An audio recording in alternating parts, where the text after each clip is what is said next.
Hello friends, വാവ കിച്ചണിലേക്ക് എല്ലാവർക്കും സ്വാഗതം. അപ്പോൾ ഞാൻ ഇന്ന് വന്നിരിക്കുന്ന സോയ ചങ്ക്സ് കൊണ്ടുള്ള നല്ലൊരു കറിയുടെ റെസിപ്പി ആയിട്ടുണ്ട്. ഇത് നമുക്ക് ചപ്പാത്തിയുടെ കൂടെയും വല്ലപ്പത്തിൻ്റെ കൂടെയൊക്കെ കഴിക്കാൻ നല്ലതാണ്. അപ്പോൾ അതിന് വേണ്ട ഇൻഗ്രീഡിയൻസ് എന്തെല്ലാമാണെന്ന് നോക്കാം. അതിന് മുമ്പ് നിങ്ങൾക്ക് എൻ്റെ വീഡിയോ ഇഷ്ടപ്പെടുകയാണെങ്കിൽ ഒന്ന് ലൈക്ക് ചെയ്യാനും ഷെയർ ചെയ്യാനും സബ്സ്ക്രൈബ് ചെയ്യാനും മറക്കരുത്. അതിന് വേണ്ടിയിട്ട് ഞാൻ 1 കപ്പ് സോയ ചങ്ക്സ് എടുത്തിട്ടുണ്ട്.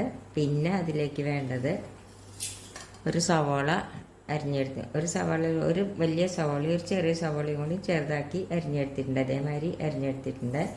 പിന്നെ ഒരു 4-5 അല്ലി വെളുത്തുള്ളി എടുത്തിട്ടുണ്ട്. പിന്നെ ചെറിയൊരു കഷ്ണം ഇഞ്ചി എടുത്തിട്ടുണ്ട്. പിന്നെ ഒരു 3 പച്ചമുളക് എടുത്തിട്ടുണ്ട്.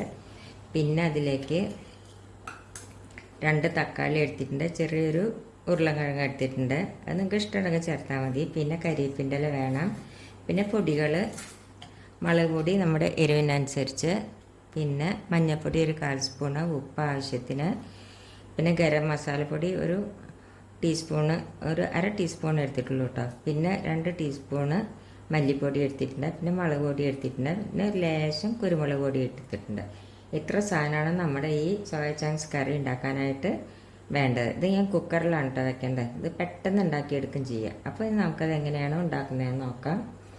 ആദ്യം നമുക്ക് ഈ സോയ ചങ്ക്സ് ഒന്ന് തിളച്ച വെള്ളത്തിലിട്ടിട്ട് ഒരു 5 മിനിറ്റ് ഒന്ന് അടച്ച് വയ്ക്കാം. ആദ്യം നമുക്ക് ഈ സോയ ചങ്ക്സ് ഈ തിളച്ച വെള്ളത്തിലിട്ടിട്ട് ഒന്ന് അടച്ച് വയ്ക്കാം. ഒരു 5 മിനിറ്റ് ഒന്ന് അടച്ച് വെച്ചിട്ട് നമുക്കതൊന്ന് പിഴിഞ്ഞെടുക്കണം. ഇനി നമുക്കത് എങ്ങനെയാണ് ഉണ്ടാക്കുന്നത് നോക്കാം. ആദ്യം ഒരു കുക്കർ അടുപ്പത്തിച്ചു. അതിലേക്ക് നമുക്ക് കുറച്ച് എണ്ണ ഒഴിച്ചു കൊടുക്കാം. ഞാനിപ്പോൾ ഇത് വെളിച്ചെണ്ണയിലാണ് കേട്ടോ ഉണ്ടാക്കുന്നത്. അതിലേക്ക് നമുക്ക് ഈ സവാള ഇട്ട് കൊടുക്കാം.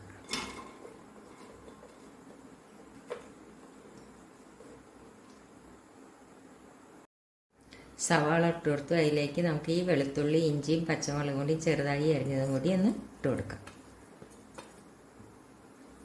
2 കരിവേപ്പിൻ്റെ ഇല ഇട്ട് കൊടുക്കാം. ഇതൊന്ന് നല്ലപോലെ ഒന്ന് വഴറ്റിയെടുക്കട്ടെ. വേഗം വഴന്ന് കിട്ടാനായിട്ട് കുറച്ച് ഉപ്പിട്ട് കൊടുക്കും. നല്ലപോലെ ഒന്ന് വഴറ്റിയെടുക്കട്ടെ.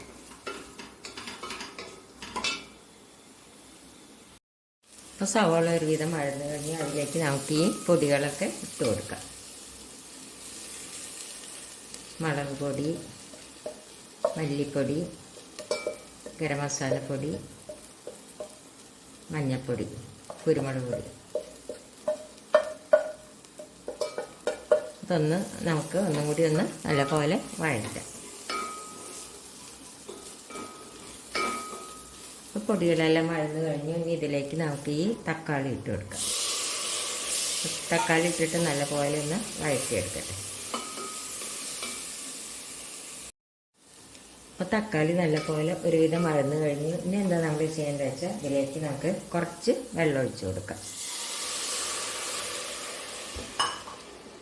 ഈ ഉപ്പും ഇട്ട് കൊടുക്കാം. ഇനി നമുക്കൊരു 2-3 വിസിൽ, 2 അല്ലെങ്കിൽ 3 വിസിലൊന്ന് വരട്ടെ.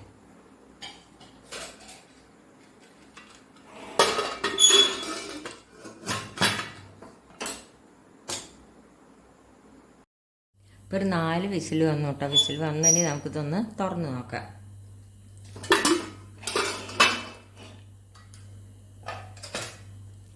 സവാളയും തക്കാളിയൊക്കെ നല്ല പാകത്തിന് നല്ലപോലെ വെന്ത് നല്ലതായിട്ടുണ്ട്. ഇനി എന്താ നമ്മൾ ചെയ്യേണ്ടത് വെച്ചാൽ ഗ്യാസ് ഒന്ന് കത്തിക്കട്ടെ.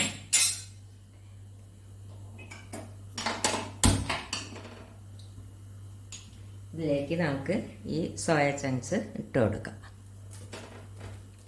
തിളച്ച വെള്ളത്തിലിട്ട് എടുത്താണ് കേട്ടത്. ഇതിലേക്ക് നമുക്ക്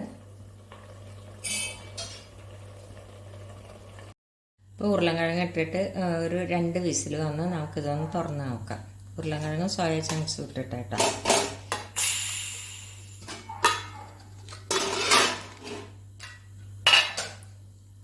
ഉരുളക്കിഴങ്ങൊക്കെ നല്ലപോലെ വെന്തിട്ടുണ്ട്. ഞാൻ ഇതിൽ ഉപ്പുണ്ടോ എന്ന് നോക്കട്ടെ. ഉപ്പൊക്കെ ഉണ്ട്.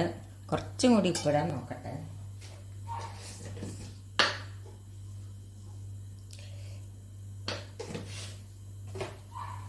അപ്പം നമ്മുടെ സോയ ചങ്ക്സ് ഉരുളൻകിഴങ്ങ് കൂട്ടിയിട്ടുള്ള കറി റെഡിയായി. നിങ്ങൾക്ക് കുറച്ചുകൂടി ചാറ് വേണമെങ്കിൽ ഇത്തിരി നാളികേരം വേണമെങ്കിൽ അരച്ചിട്ട് ഒഴിക്കാവുന്നതാണ്.